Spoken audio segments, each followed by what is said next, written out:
जय Hind. Brigadier Hemant Mahajan. आजचा 14वा दिवस आहे दहशतवादी हल्ला झाल्यानंतर आणि गेल्या 24 तासात ज्या महत्त्वाच्या घटना घडल्या त्याच्याविषयी आपण विश्लेषण करण्याचा प्रयत्न करू.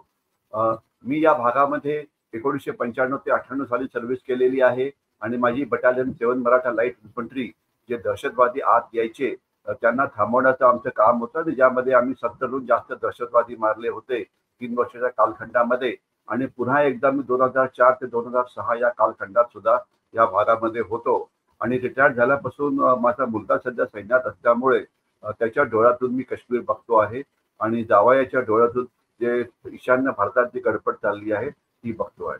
तर आता ज्या महत्वाच्या घटना कशा प्रकारच्या होत्या तर सर्वात पहिले सरकारने अनाऊन्स केलेलं आहे की मॉक ड्रिलची प्रॅक्टिस होईल, म्हणजे की एअर रेडचा सायरन वाजेल आणि त्यानंतर आपल्याला काही कारवाया करायच्या 247 जिल्ह्यामध्ये. ते कशा करता आहे, ज्या वेळेला आपण तर पाकिस्तानवरती हल्ला केला आणि पाकिस्तानवरती आपल्यावरती जर प्रति हल्ला केला हवाई दलाच्या मदतीने किंवा मिसाईल्सच्या क्षेपणास्त्रांच्या मदतीने किंवा ड्रोन्सच्या मदतीने, तर आपण आपलं रक्षण स्वतःचं कसं करायचं. उदाहरणार्थ जर मुंबई शहरावरती जर हल्ला झाला तर मुंबई शहरातली जी मिलिटरी टार्गेट्स आहेत त्याचं रक्षण करण्याकरता तिथे एअरफोर्सच्या तिथे आपल्या सैन्याच्या एअर डिफेन्सच्या बॅटरीज आहेत. परंतु जी सिव्हिलियन्स एरिया असतात तिथे जर चुकून ड्रोन्स येऊन पोहोचली आणि काही हादसा झाला तर काय करायचं, याच्याकरता सिव्हिल डिफेन्सच्या कारवाया कराव्या लागतात असं सरकारने सांगितलेलं आहे. आणि 1971च्या लढाईमध्ये त्याचा अतिशय यशस्वी पद्धतीने उपयोग करण्यात आलेला होता. आणि डायरेक्टर जनरल सिव्हिल डिफेन्स ही महाराष्ट्रातली सर्वात मोठी पोस्ट आहे जे अशा सिव्हिल डिफेन्सच्या कारवाया असतात ते कोऑर्डिनेट करत आहे. आणि आपल्या माहिती करता 71च्या युद्धामध्ये मी कॉलेजमध्ये होतो आणि त्यावेळेला माझे मामा ब्रिगेडियर देवस्कर हे डीजी सिव्हिल डिफेन्स होते. डीजी सिव्हिल डिफेन्स 71च्या लढाईच्या वेळेला. तर करायला काय पाहिजे, जसा सायरन वाजतो तर लगेच याचा अर्थ असा होतो की आता हवाई हल्ला होणार आहे. तर आपण लगेच जिथे जिथे राहतो आहोत तिथे आपण समजा घराच्या आत असू तर आपण खालती उतरावं. जो खालचा सर्वात भाग असतो ज्याला आपण स्ट्रीट पार्किंग म्हटलं जातं अशा ठिकाणी जाऊन आसरा घ्यावा आणि अशा वेळेला गडबड करू नये, गोंधळ करू नये. तर लिफ्टमध्ये किंवा घरामध्ये किंवा ऑफिसमध्ये जर गर्दी होत असेल खाली येणाऱ्यांची तर अर्थात वृद्ध, लहान मुलं यांना पहिले याची संधी द्यावी आणि जे तरुण असतात त्यांनी जिन्याने खालती यावं आणि विनाकारण गोंधळ माजवू नये. अनेक वेळा घरामध्ये काही बेड रिडन पेशंट्स असतात, त्यांना आता ठरवण्याचा काही अर्थ नाही, ते तिथंच राहिलेले जास्त बरे असतात. त्याच्याशिवाय आपण आपल्या घरामध्ये पाण्याचा साठा करायला पाहिजे, अन्नधान्याचा साठा करायला पाहिजे. आणि जर समजा वीज गेली तर जास्त काळजी करू नये. जर इंटरनेट बंद पडलं तर जास्त काळजी करू नये. सोशल मीडियावरती जर काही वेडेवाकडे मेसेजेस येत असतील तरी जास्त काळजी करू नये. जी सरकारी निवेदनं असतात म्हणजे दूरदर्शन आहे, हे आहे, तर तेच बघायला पाहिजे, बाकी काळजी करू नये. तशी पाकिस्तानची अशा प्रकारची हवाई हल्ला करण्याची क्षमता ही फारच कमी आहे आणि त्यांच्या ज्या सध्याच्या ज्या कारवाया आहेत सगळ्या डिफेन्सिव्ह आहेत. त्याच्यामुळे ते अशा प्रकारचा हल्ला करण्याची शक्यता कमी आहे. परंतु तरी पण जर हल्ला झाला तर गोंधळ होऊ नये म्हणून आपण अशा प्रकारची प्रॅक्टिस करावी.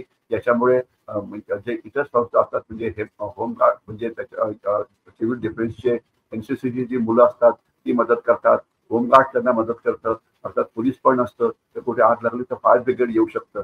तर दोन गोष्टी कराव्या लागतात. एक तर सायरन झाला की आपण स्वतःला फक्त सुरक्षित ठेवायचे, दुसरं करायला काहीच नाही.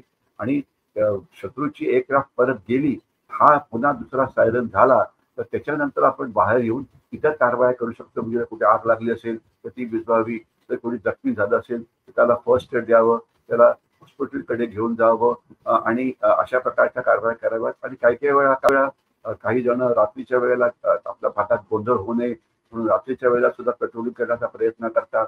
आपल्या आजूबाजूला जर काही महत्वाची स्थानकं असतील तर त्याच्यावरती लक्ष ठेवावं. सोशल मीडियावरती कोणी जर भडकाऊ स्टेटमेंट येत असतील तर ती माहिती, त्याची लिंक आपण आपल्या सुरक्षा एजन्सी म्हणजे पोलिसांकडे पाठवावी. त्यामुळे भडकाऊ स्टेटमेंट देणारे वगैरे सगळे जण आहेत ते त्यांच्यावरती नजर ठेवून त्यांना पकडता येऊ शकतं. या नॉर्मल कारवाया आहेत, त्याच्या जास्त काळजी करण्याचं काही कारण नाहीये. आणि पाकिस्तान हा दक्षिण भारतामध्ये पोहोचू शकत नाही, ईशान्य भारतात पोहोचू शकत नाही, आणि इथे सुद्धा जी म्हणजे पोहोचण्याची शक्यता आहे ती सुद्धा फार कमी आहे. परंतु नेहमी वर्स्ट कंटिजन्सीचं प्लॅनिंग केलं जातं, म्हणून आपण अशा प्रकारच्या कारवाया ज्या आहेत या करतो आहे. तर हे झालं म्हणजे सायरन वाजल्यानंतर काय करायचं त्याच्याविषयी, आणि त्याच्यात डूज आणि डोंट जे आहेत ते केलं जाईल. आणि प्रत्येक बिल्डिंगचा एक वेगळा प्लॅन बनलेला असतो. म्हणजे काही बिल्डिंगमध्ये माणसं जास्त असतील, कधी बायका जास्त असतील, तर त्याप्रमाणे सर्वात पहिले खाली कोणी उतरायचं हे सगळं ठरवायला पाहिजे आणि त्याची प्रॅक्टिस करायला पाहिजे. तर हा एक महत्वाचा मुद्दा झाला. दुसरी एक फायनान्शियल न्यूज येते आहे. मूडीज जे फायनान्शियल रेटिंग एजन्सी आहे त्यांनी सांगितलेलं आहे की हे जे सध्या युद्धजन्य परिस्थिती निर्माण झालेली आहे त्याच्यामुळे 4-5 अब्ज डॉलर एवढा खर्च पाकिस्तानचा होतो आहे. नेमका खर्च किती हे वर्कआउट करता येईल, पण समजा मूडी एक इंटरनॅशनल रेटिंग एजन्सी असल्यामुळे आपण त्यांनी दिलेला अंदाज थोडासा खरा मानू शकतो आणि त्याप्रमाणे जाऊ शकतो. 14 दिवस झालेले आहेत, तर 14ला जर आपण 4 गुणलं तर पाकिस्तानचा किती खर्च झाला असेल याची कल्पना असावी. त्या मानाने आपण अलर्टवरती नाही आहोत. आपण आपला आपण कुठल्याही प्रकारचा खर्च करत नाही. आपलं एअरफोर्स हाय अलर्टवरती नाही, सैन्य हाय अलर्टवरती नाही, आणि आपण नॉर्मल कारवाई ही करतोय. पाकिस्तानची विमानं आकाशात गस्त घालतायत, पाकिस्तानचं सैन्य हरकत करतंय. रोजच पाकिस्तान जी म्हणजे LOCच्या ज्या पलीकडे फायर करत आहे, नवीन शस्त्र घेण्याचा प्रयत्न करते आहे. तर याच्यामुळे नक्कीच पाकिस्तानवरती जो आर्थिक तणाव पडतो आहे तो नक्कीच पडतो आहे. आणि यामध्ये एक असं महत्वाची बाब आहे, युद्ध केव्हा तरी होईल. युद्ध म्हणजे त्याला आपण पारंपरिक युद्ध म्हणतो, ज्यावेळेला फिजिकली पाकिस्तानी सैन्यावरती हल्ला केला जाईल, मग तो LOC वरती असो की पंजाबच्या सीमेवरती असो की राजस्थानच्या सीमेवर चालणारी रणगाड्याची पद्धत असो की विमानाच्या किंवा नेव्हीच्या मदतीने केलेला हल्ला असो, हा केव्हा तरी होणार आहे. आपण त्याची काळजी करू नये. परंतु या वेळेला जनतेचं लक्ष आज जे उलटी कारवाई करतात देशविरोधी त्यांच्या विरोधात असायला पाहिजे. मी आपल्याला 2 मुद्दे आज मांडू इच्छितो.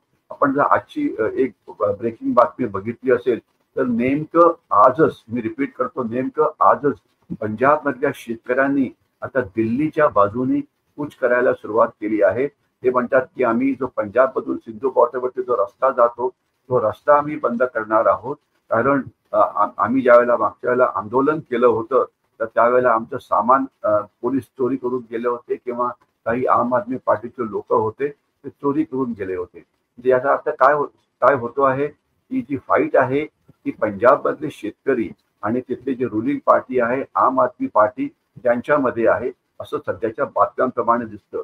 पण महत्वाचा मुद्दा तो नाहीये.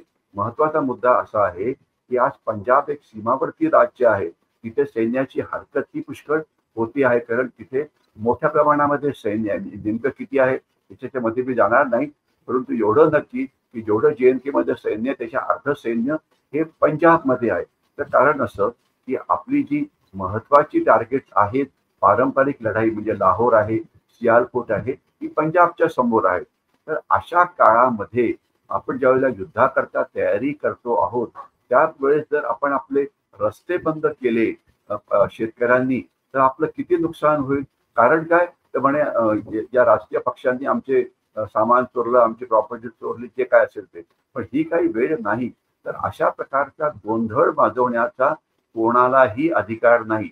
या काळामध्ये कुठलंही हिंसक आंदोलन व्हायला नको, कुठलीही चळवळ व्हायला नको, आणि म्हणजे कुठल्याही पद्धतीने ज्यामुळे पोलिसांवरती ताण पडेल, सुरक्षा एजन्सीजवरती ताण पडेल, अशा प्रकारचं कुठलंही आंदोलन कुठल्याही राज्यात कुठल्याही भागात होत असेल कुठल्याही कारणामुळे तर ते थांबलं पाहिजे. ज्याच्यामुळे सुरक्षा एजन्सीचं लक्ष हे फक्त देशाची सुरक्षा या भागावरती हे केंद्रित राहील.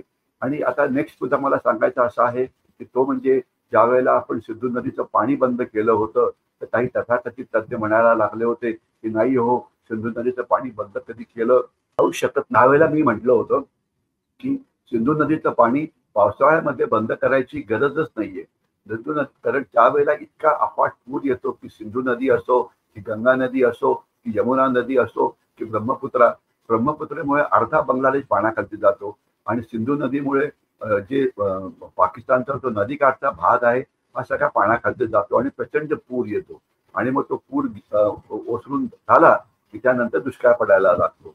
तर आज आपण जो पेपरमध्ये फोटो आलेले आहेत की आपण चिनाब नदीचं पाणी थांबवल्यामुळे चिनाब जी अखनूर, काश्मीरमध्ये अखनूर नावाचं मोठं गाव आहे आणि अखनूर पासून रस्ता जो जातो तो पुढे पुंछला जातो, तर तिथे पाणी पूर्णपणे कोरडं पडलेलं आहे. म्हणजे तथाकथित तज्ज्ञ किती चुकीचे विश्लेषण करत होते याची आपल्याला याच्यावरनंही कळू शकतं.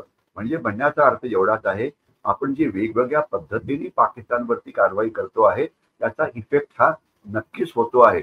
आणि आज अजून एक बातमी अशी आली होती की पाकिस्तान आपल्याला थर्ड कंट्रीच्या मधून आपल्याशी जवळजवळ 3,000-4,000 कोटी रुपयाचा व्यापार करायचा, तो सुद्धा आपण थांबवला आहे. आणि मूडीज जी रेटिंग एजन्सी आहे ती म्हणते आहे की येणाऱ्या काळामध्ये भारताची अर्थव्यवस्था 6.6% याने वाढणार आहे. आणि युद्ध झालं किंवा युद्धजन्य परिस्थिती जरी झाली तरी पण भारतावरती त्याचा फारसा परिणाम होणार नाही. भारताची प्रगती होत राहील.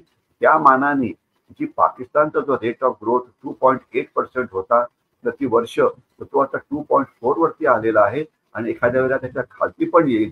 आणि याच वेळेला आता पाकिस्तान पुन्हा एकदा इंटरनॅशनल मॉनिटरी फंड कडून कर्ज मागतं आहे. आणि बातमी अशी आहे की आपण IMF ला सांगितलेलं आहे, आपण वर्ल्ड बँकला सांगितलेलं आहे, आपण एशियन डेव्हलपमेंट बँकला सांगितलेलं आहे, पाकिस्तानला कर्ज देऊ नका. तुम्ही याच्या आधी जे कर्ज दिलं होतं ते कर्ज पाकिस्तानने नेमकं कसं वापरलं याच्यावरती लक्ष केंद्रित करा.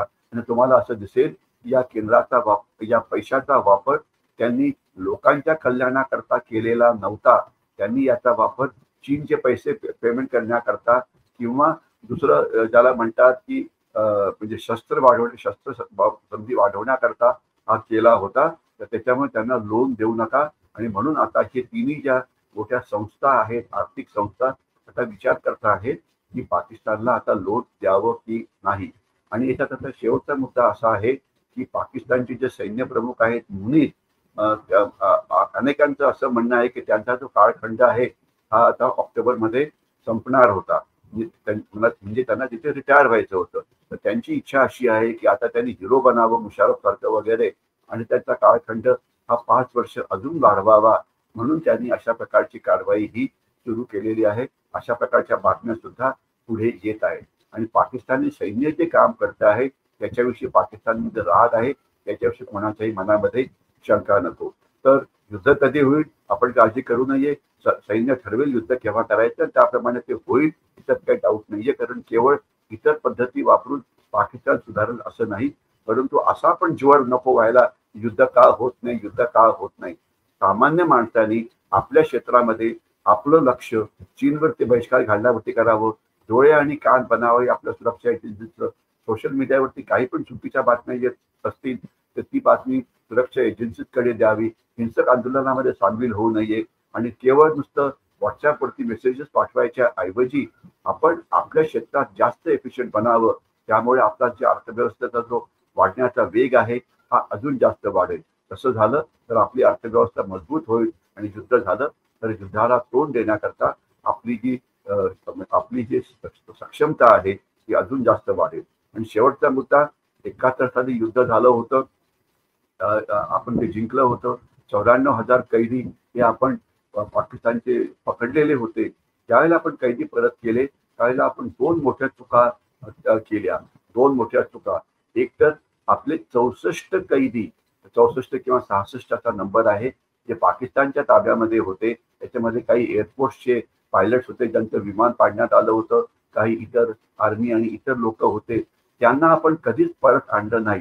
म्हणजे आपण 94,000 पाकिस्तानी सैनिक परत केले, पण आपले 64 सैनिक हे परत कधी आले नाही. आणि याच्याविषयी भुत्तूंच्या पुस्तकात पण दिलं आहे. तर अशा प्रकारची चूक यावेळेला युद्ध झालं तर व्हायला नको. आणि दुसरं असं म्हटलं जातं की त्यावेळेला जो आपला सिलिगुडी कॉरिडॉर आहे, ती चिकन स्नेक आहे, तिथून ईशान्य भारतात जाण्याकरता म्हणजे एक फारच निमुळत असा भाग आपल्याकडे आहे. तर चिकन नेकची लांबी आपल्याला वाढवता आली असती. बांगलादेशला सांगून की एक 100-200 किलोमीटरचा तुमचा भाग आम्हाला द्या, कारण आम्हाला या भागाची गरज आहे. आणि बांगलादेशने तो आपल्याला भाग या देऊन पण टाकला असता, पण आपण ते केलं नाही. तर आता जर युद्ध झालं तर अशा प्रकारे स्ट्रॅटेजिक जे चिकन नेकची जी रुंदी वाढवायचा प्रयत्न आहे तो पण आपण केला पाहिजे. आणि मला खात्री आहे की येणाऱ्या काळामध्ये हा जो बलुचिस्तानचा जो हिंसाचार आहे तो वाढणार आहे आणि पाकिस्तानवरती जे अंतर्गत सुरक्षेचं आव्हान आहे हे अजून जास्त गंभीर होणार आहे. आपली वाटचाल, आपली पद्धत बरोबर आहे. लोकांनी शांत राहावं आणि आणि सैन्याला आपलं काम जे आहे ते करू द्यावं. मी इथेच थांबतो. जय हिंद.